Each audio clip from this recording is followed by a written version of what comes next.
Hi everybody, welcome back to my channel. Thank you so much for joining me here today.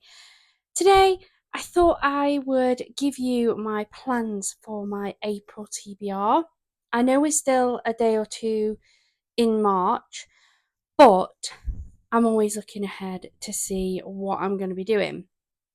Now, April for me is a funny month because I've got quite a bit of annual leave this month. So, in theory, it should give me some extra reading time. However, most of that is because Noah has broken up for the Easter holidays, or will do in April.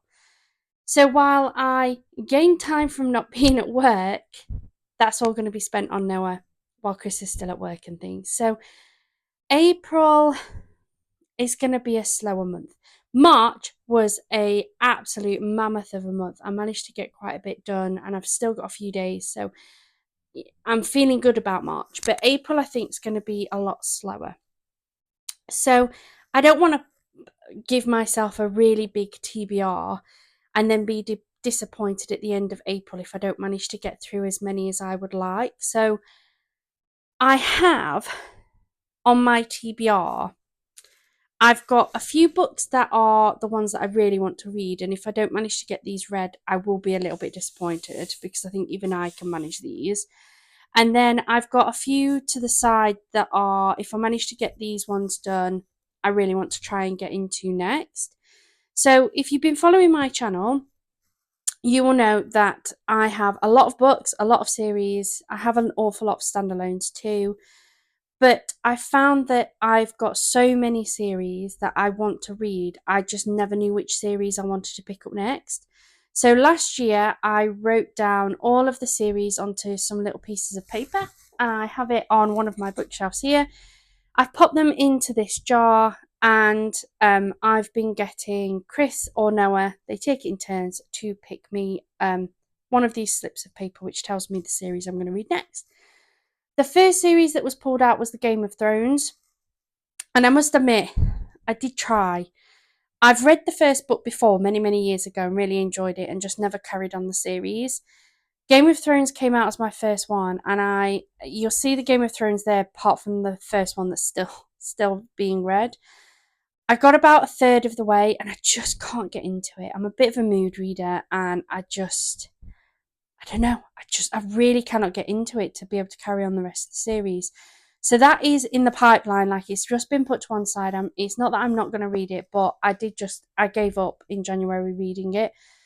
The second series that came out was the Never After series, which I read 4 of them in February and I finished 2 off in March. Then the next series was the Briar U series by L. Kennedy, which I did read in March. It was time for a new pick for my April series TBR, and the pick that came out of the jar was A Discovery of Witches by Deborah Harkness. I picked these up at the end of last year. I watched the first series, so this is a TV series, and I watched the first series of A Discovery of Witches and absolutely loved it. Watched every single episode, couldn't stop, and I was waiting for the second series. And I don't know why not, but I've just not picked it back up and watched any more of them. I really ought to, but I haven't. And I saw these on TikTok Shop. It was the first 3 books for just, I think it was $8.99. So I picked them up. I am aware that I think this is either a 4 or 5 book series. I think there's definitely a 4th. I can't remember if it's that there's a 4th and a 5th due to come out, or if there's 4 and 5 already out and a 6th one out. I can't remember now.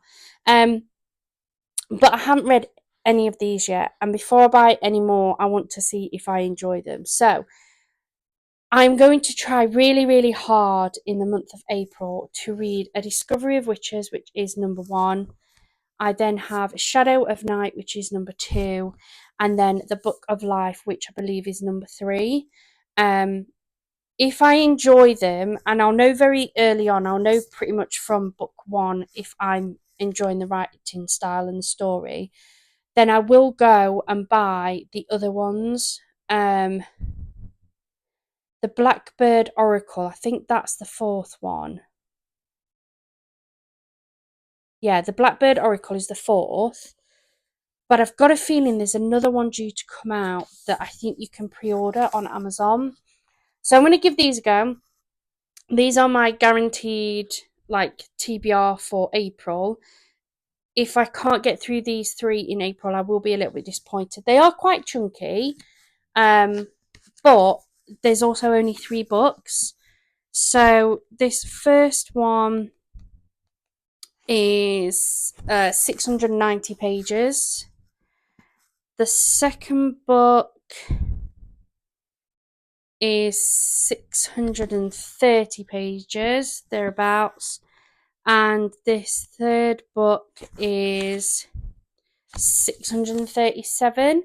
So they are chunky. And as I say, if I read the first one and really enjoy it, I will then buy the fourth. So this like guaranteed TBR may end up extending to a fourth book, and I will pre-order the fifth or the sixth. I really can't remember. I need to look. I will pre-order them so that I can continue the series. But those are the only 3 books I've got in my absolute April TBR. I've then put to one side. These are ones I would like to read. So the next one, once I've read those, or maybe even as a bit of a palate cleanser in between, is I've picked out one of the new Ali McNamara books that I picked up from Vinted recently. This one is Daisy's Vintage Cornish Camper Van. I just randomly picked one out the pile. I'd got no preference on them because there was 5 in there that I had never read, and I absolutely love her books. Actually, looking at this, it's another one in the St. Felix series, which is perfect because one of the ones I've read from her is Kate and Clara's Cornish Craft Shop, and that one was also in St. Felix. So it'd be nice to see if we've got any repeating characters. And it does look like it's a similar storyline.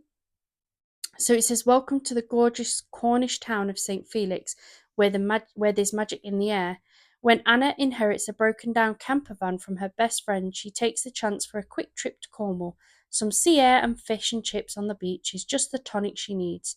But St. Felix has bigger plans for Anna. She discovers a series of unsent postcards dating back to the 1940s, hidden in the upholstery of the van. Anna knows that it's a sign. She'll make sure that the messages reach the person that they were meant for. And as the broken down van is restored to gleaming health, so Anna begins to find her way back to happiness." So, yeah, I've added this on. This will be the next book that I read after I finish that series. Or, as I say, it may end up being a mid series palette cleanser. But can't wait to give that a go. And I absolutely guarantee that if this isn't read in April, this will move over into May, because I really do love her books.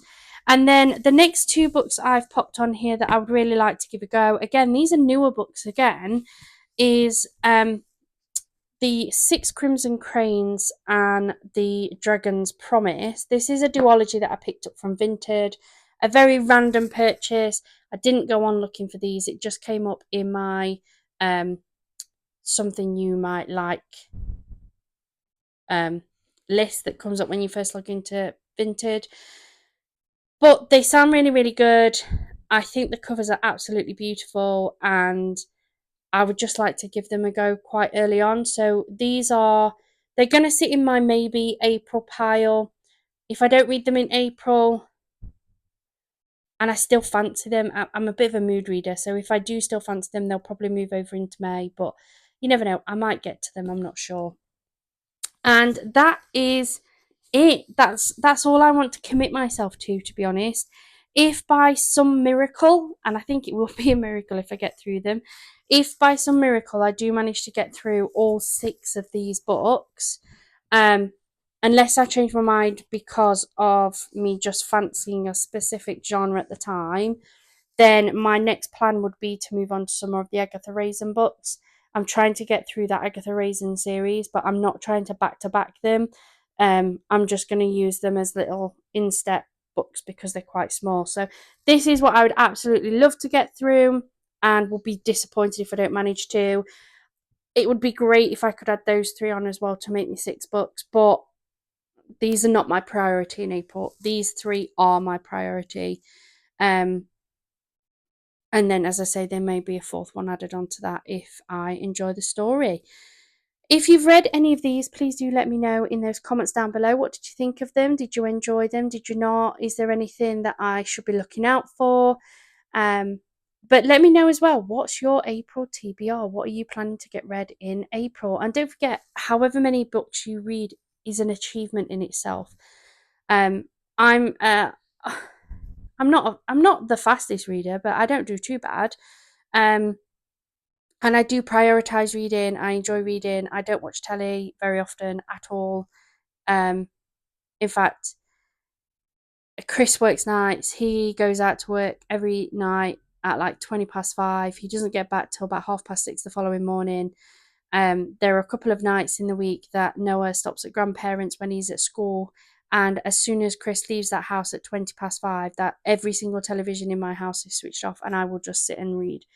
Um, and that's how I get through as many books as I can. But I appreciate that not everybody can. So even if your TBR is to read just a few chapters in one of your books, please let me know in the comments down below what book are you reading, how much are you hoping to get done, because as long as you enjoy it, it doesn't matter how long it takes or how many books you read. It doesn't matter if you read one a year or if you read 100 a year or 200 or 300.